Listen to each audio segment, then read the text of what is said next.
কামরুজ্জামান রতন, আপনার কাছে প্রশ্ন রেখে গিয়েছিলাম, আশা করি আপনাকে দিয়ে আমরা শুরু করব।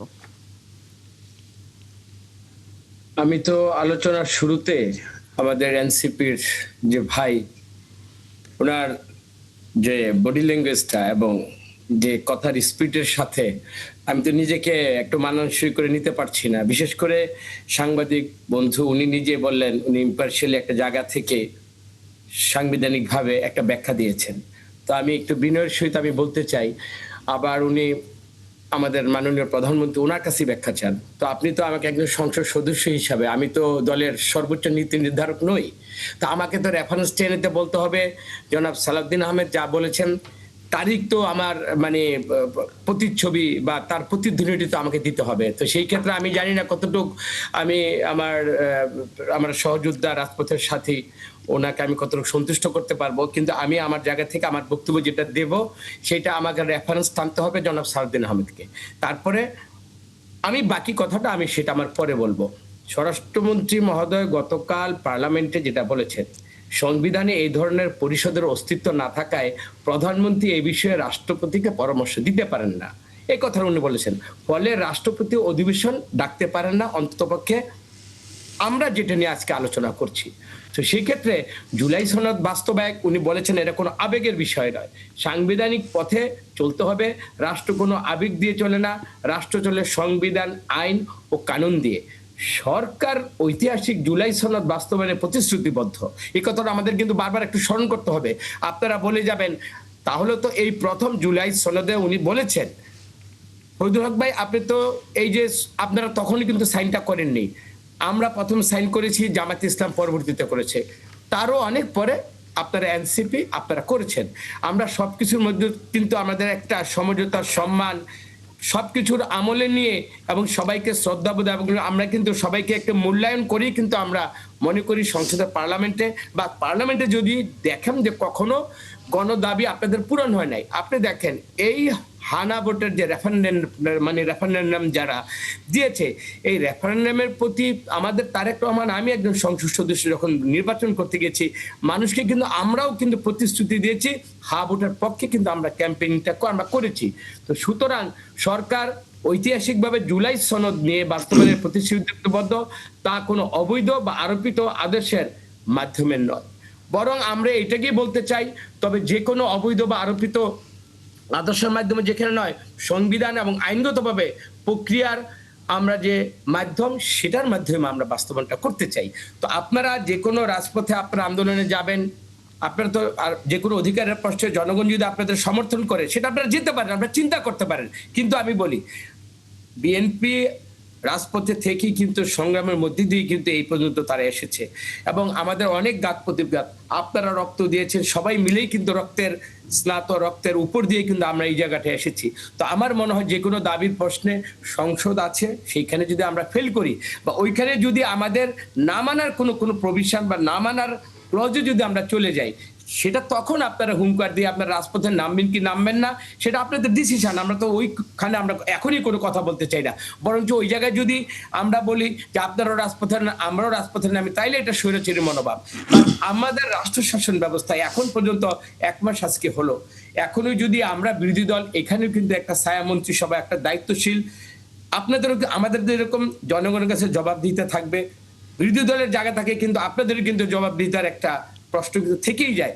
আপনারা কখনো, আমরা যেরকম রাষ্ট্র ক্ষমতা থাকতে আমাদের বেশি, কিন্তু আপনারা যদি মানে কোনো কারণে যদি আপনারা যদি এই রাজপথকে বেছে নেওয়ার হুঙ্কারটা যদি এখনই দেন, তো বিরোধী দলের আপনারা তো ৭৭ জন, তো আপনারা মনে করেন যে সময় মানে আপনারা সদস্য, সেটা পরিষদের সদস্য হতে চান নির্বাচিত, আমরা সেটা বুঝতেছি, কিন্তু আমাদের মনে হয় রাজপথে এখন আলোচনা হচ্ছে 50 ঘন্টা কিন্তু এটা নিয়ে আলোচনা হবে, এই ডিবেটটা হবে। এই ডিবেটে কিন্তু আপনারা অংশগ্রহণ করবেন, জামাত ইসলাম করবে, আমরাও করব। মানুষ কিন্তু এই ডিবেটটা সরাসরি দেখে, সেইখানে কিন্তু যৌক্তিকতার প্রশ্নে বা না মানার প্রশ্নে আমাদের যদি করে অ্যারোগেন্সি দেখেন, না মানার প্রশ্নে যদি আমাদের অসাংবিধানিকভাবে আমাদের কোনো পদক্ষেপ বা কথাবার্তা আপনারা শুনেন, তখন জনগণকে যদি আপনারা বলেন যে হ্যাঁ এই এখন আমাদের আন্দোলন ছাড়ার কোনো পথ নাই, তখন যদি আপনারা এই যৌক্তিক সময় যদি যৌক্তিক কথাটা বলেন বা মানুষকে যদি এই ধরনের আপনারা আন্দোলনের কথাটা বলেন, আপনারা তো ভাই সময় বুঝে বা ইস্যু বুঝে তো আপনাদেরকে কথা বলতে হবে। এখন মাত্র 1 মাসের গভর্নমেন্ট, আপনারা দেখেন এই সরকার অর্থাৎ কতগুলো এক পদক্ষেপ। অর্থে হচ্ছে যেটি মোটা দাগে আমরা বলতেই পারি যে কামরুজ্জামান রতন বলছেন যে মাত্র সরকারের গঠনের 1 মাস হলো, মাত্র অধিবেশন বসেছে, বিষয়গুলো নিয়ে আলোচনা করবার যেহেতু সুযোগ আছে সংসদে, সেটি দেখার পর হয়তো যদি আপনারা আপনাদের পদক্ষেপ নেন বা বিবেচনা করেন যে কি হওয়া উচিত পরবর্তী রাজনৈতিক অবস্থান। ফরিদুল হক, আপনার এই বিষয়ে কোনো বক্তব্য আছে কিনা? ফজলুল হক ভাই একটু আমি অ্যাড করে জি। দিই, ওনার বলার জন্য সহজ হবে। ধরেন আমি জাতীয়তাবাদী দল করি, আপনি আমাকে যদি কোনো টার্গেট করে বা আমাকে যদি অপোনেন্ট করে যদি কথা বলেন, সেটা কিন্তু আরো কিন্তু আমি উত্তর দিতে আমার জন্য সহজ হতো। এখন সাংবাদিক ভাই আপনি নিজে বলেছেন ওটা ইম্পার্শিয়াল একটা জায়গা থেকে উনি কথা বলছেন, তো আমি তো দেখতেছি আপনি তো টিআর ওপেন করে ফেলছেন সাংবাদিকরা ওনার প্রতি। যাই হোক, ফরিদুল হক ভাই আপনি বলেন। জি, আমার ব্যাপারটা হচ্ছে যে বারবার যেই কথাটা বলা হচ্ছে, এই কথাটার মধ্যে একটা বড় শুভঙ্করের ফাঁকি আছে। মানে আমরা জুলাই সনদ নিয়ে আলোচনা করার জন্য জাতীয় সংসদ হচ্ছে প্রপার প্যালেস, মানে প্লেস নয়। আমরা সংবিধান সংস্কার পরিষদে জুলাই সনদ নিয়ে আলাপ করব। জাতীয় সংসদ তো এটার জন্য এখতিয়ার নাই, তো জাতীয় সংসদ জুলাই সনদকে বাস্তবায়ন করার জন্য গণভোটে আমরা তাহলে কেন হ্যাঁ চাইলাম? মানে গণভোটটা যদি গণভোট তাহলে আদেশ আপনি যদি সংসদকে অবৈধ কি মনে করছেন? সংসদকে এখানে গুরুত্বপূর্ণ মনে করছেন না? আপনি কি এই সংবিধান সংস্কার কমিটিকে সংসদের চাইতেও টপে গুরুত্ব দিচ্ছেন? নিঃসন্দেহে নিঃসন্দেহে তাই। সংবিধান সংস্কার কমিটি না, এটা এটার তো সংবিধান কোনো সংস্কার অস্তিত্বই নাই। পরিষদ। এটা কোত্থেকে আমদানি হইল? জনগণ গণভোট দিয়েছে, জনগণ গণভোট দিয়েছে সংবিধানের 48টা অনুচ্ছেদ সংস্কার করার জন্য। জনগণ 2টা এই ব্যালটে এই ভোট বিশাল দিয়েছে। এই গণভোট, এই বিশাল এই জুলাই সনদ আপনার ধারণা দেশের মানুষ সব পড়ে দিয়েছে? আপনারা তো জনগণের সঙ্গে 31 দফা প্রতারণা সবাই পড়ে, করেছেন, সংবিধান সবাই পড়ে, ভোটারদের সঙ্গে প্রতারণা সংবিধান করেছেন সবাই গণভোটের পড়ে। নামে। 31 দফা সবাই পড়ে, সংবিধানের না পড়ে না তো। 154 31 দফা নিয়ে আপনি ভোট হয় নাই তো। পড়েছেন, আমি পড়েছি। 31 দফা নিয়ে আমি ভোটাভুটি পড়েছি। হয় নাই তো, গণভোট হয়েছে 31 দফা নিয়ে? কোনটা নিয়ে গণভোট হয় নাই? না, হয় নাই তো। আপনি আজকে প্রকাশ্যে এই সংসদকে অস্বীকার করে যাচ্ছেন। আপনি বলছেন আমি এই সংসদকে অস্বীকার সংসদ করছি না তো। এই সংসদ আমি সংবিধান সংসদকে অস্বীকার সংস্কারের করছি না, জন্য আপনি আমার কথা গুরুত্বপূর্ণ ভুল ব্যাখ্যা জায়গা করছেন। না। আমি আপনি বলছি পরিষ্কারভাবে সংবিধান নিয়ে বলেছেন। আলোচনা, সংবিধান নিয়ে আলোচনা, সংসদের আপনি নির্দিষ্ট কেন সংসদ সংবিধান সংস্কার নিয়ে আলোচনা করতে পারবে না? কেন কেন মনে হচ্ছে আপনার? সংসদের কাজ কি আছে সেটা সংবিধানের মধ্যে আছে, আপনি দেখেন না? তাহলে তো হয়। সংসদের কাজ কি? সংবিধান সংস্কার নিয়ে কথা বলতে পারবে না? কার্যপরিধি এটা সংসদের সংবিধানের মধ্যে আছে তো। আপনি তো সংবিধান সংস্কার নিয়ে আলোচনা তো আপনি সংসদে করবেন না। কেন করব না? সংবিধান সংস্কারের আলোচনা না সংবিধান না, অবশ্যই করব। কোথায় সংবিধান কোথায় আসলে হলে আলোচনাটা হবে? আর আপনারা তো সংবিধান হচ্ছে সংস্কার এই করবেন। বর্তমান আপনাকে- সংবিধানের আপনাকে অধীনেই তো জনগণ আপনাদের যারা নেতারা নির্বাচিত হয়েছেন তারা শপথ নিয়েছেন। হ্যাঁ, শপথ নিয়েছে। এখন আলাদা এই সংসদটার ডুয়েল রোল হবে, সংবিধান সংস্কার পরিষদের আলাদা অধিবেশন ডাকতে হবে। আপনি যে আলাপটাকে বারবার সংসদে কেন নিচ্ছেন? আমি সংসদেই নিব। তাহলে কিভাবে এটা পাস হবে? কিভাবে এটা পাস পাস করবেন হবে? কোথায়? কিভাবে আইনি ভিত্তি পাবে? কিভাবে? যদি 2-3 জন একসাথে প্রশ্ন করতে থাকেন আমি কথা বলতে পারবো না। আচ্ছা বলেন। 2-3 জন একসাথে ইন্টারফেয়ার করলে আমি কথা বলতে পারবো না। জি, আপনাকে জিনিসটা আমি বোঝাই, তারপর আপনি প্রশ্ন থাকলে তারপরে বলেন। জি জি ফরিদ বলেন। ভাই 2-3 জন, আমি 3 জন বলতে আমি তো অ্যাড হই নাই ফরিদ ভাই, আমি তো আপনাকে না না না, উনি আপনাকে বলেননি, উনি আপনাকে বলেননি। হ্যাঁ, উনি আপনাকে বলেননি। রতন ভাই কথা বলছি। এইটা যেটা হয়েছে যে আপনি সংসদটা গঠন করেছেন সংবিধানের অধীনে, আর জুলাই সনদ হচ্ছে সংবিধানের বাইরে। আপনি সংবিধানের বাইরে যে জিনিস, এটা একটা, আমি আগে একটা শব্দ বলছি যে সুপ্রা কনস্টিটিউশনাল সিচুয়েশন ছিল জুলাইতে, এবং জুলাই সনদ যেটা, এটা একটা সুপ্রা কনস্টিটিউশনাল সংবিধান আপনি বলতে পারেন। মানে এইটা কিন্তু বর্তমান সংবিধানের সাথে সামঞ্জস্য নয়, বর্তমান সংবিধানের কাঠামোর মধ্যে এটা নাই। বর্তমান সংসদ কি করবে? সে সংবিধানের কাঠামোর মধ্যে আলাপ করবে, সে তো কাঠামোর বাইরে গিয়ে আলাপ করতে পারবে না।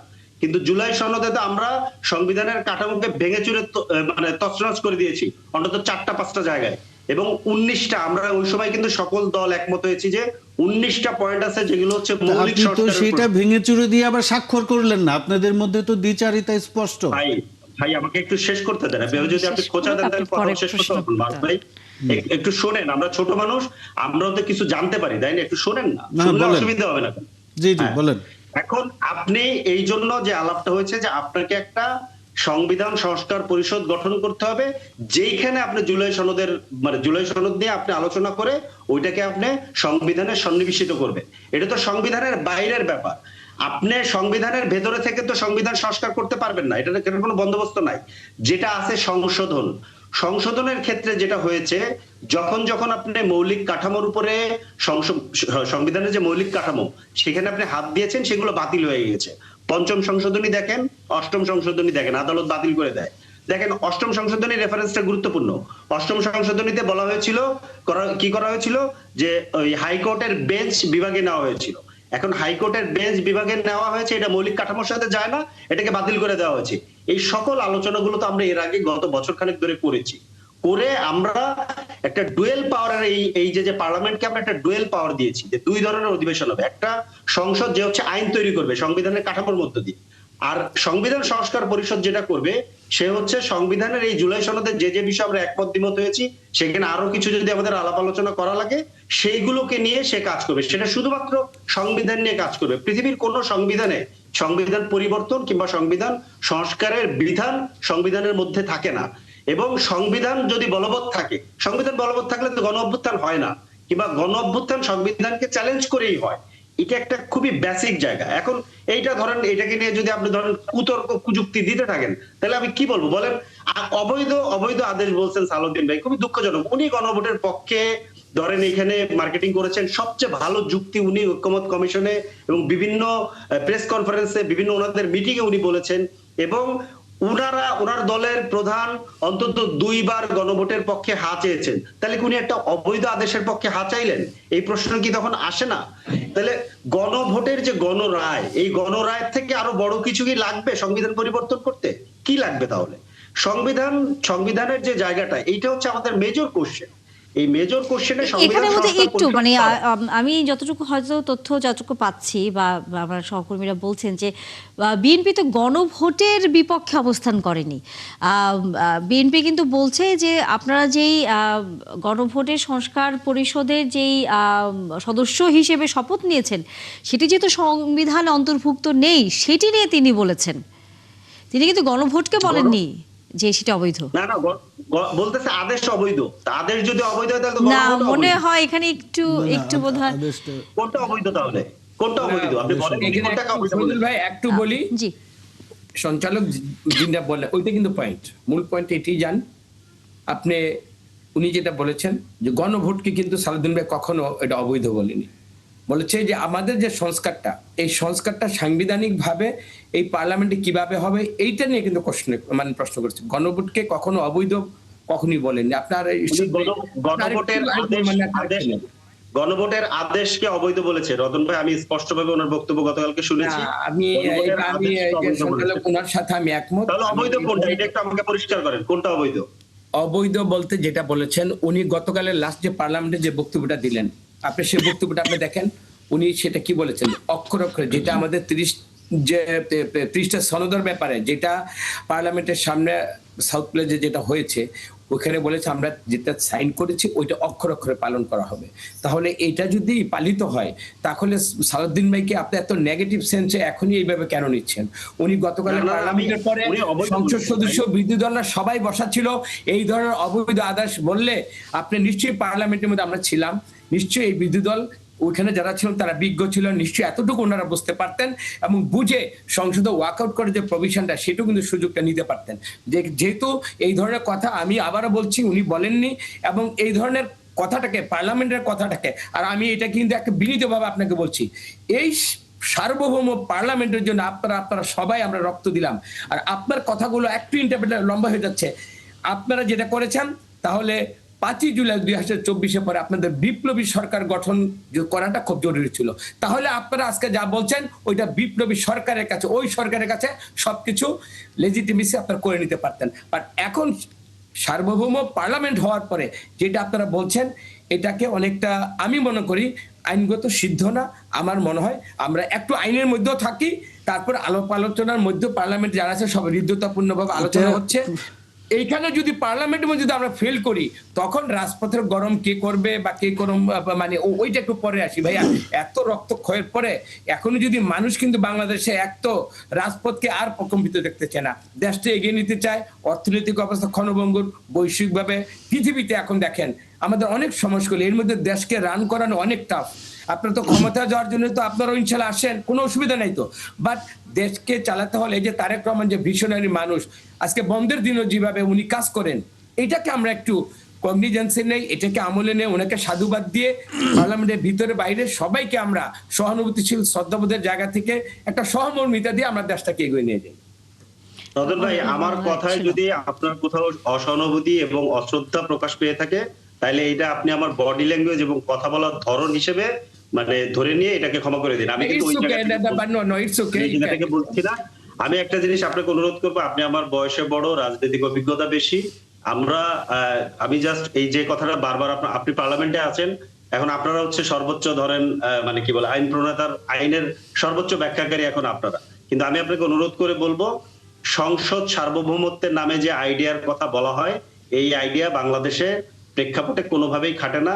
অন্তত বাংলাদেশে ষোড়শ সংশোধনীর যে রায় আদালত দিয়েছিল, সেখানে বলা হয়েছে যে সংসদ সার্বভৌম না, যেখানে সংবিধান আছে। ইভেন সংসদের সার্বভৌমত্বের যে ধারণাটা, এটা ব্রিটিশ পার্লামেন্ট থেকে দেওয়া হয়, কারণ ব্রিটেনের রিটেন কনস্টিটিউশন নাই। সেখানেও যখন ব্রেক্সিট হয়, গণভোট কিন্তু এই পার্লামেন্টের আইনের ঊর্ধ্বে গিয়ে গণভোট দিয়ে ব্রেক্সিট করেছে। পার্লামেন্টে কিন্তু ব্রেক্সিট নো ছিল, কিন্তু গণভোটে পরে যখন এসেছে তখন কিন্তু জনগণ গণরায় দিয়ে ব্রেক্সিট করেছে। তার মানে হচ্ছে যে জনগণ অলওয়েজ সার্বভৌম, পার্লামেন্ট নয়। এই জায়গাটা আমি আপনাকে ভেবে দেখার জন্য কিংবা আরো ঘেটে দেখার জন্য অনুরোধ করব। না, উনি যেটা বললেন যে জনগণ আপনার হচ্ছে sovereign entity, actor in the state, অবশ্যই, কিন্তু জনগণের সেই সার্বভৌমত্বটা আসলে নির্বাচিতভাবে চর্চা করে সংসদ, এবং সেই সংসদকে জনগণ অনুমতি দেয় তাদের পক্ষে রাষ্ট্রটাকে, এক্সিকিউটিভ বিভাগটাকে পরিচালনা করার জন্য। তো সেই জায়গায় আমাদের সংসদকে কেন্দ্র করেই সবকিছু চিন্তাভাবনা আলোচনা করতে হবে। কিন্তু এই কথার ফাঁকে আসলে রতন ভাই একটা কথা বলে ফেলেছেন, ওনারা আসলে ট্রেন মিস করেছেন 5ই আগস্টের পরে।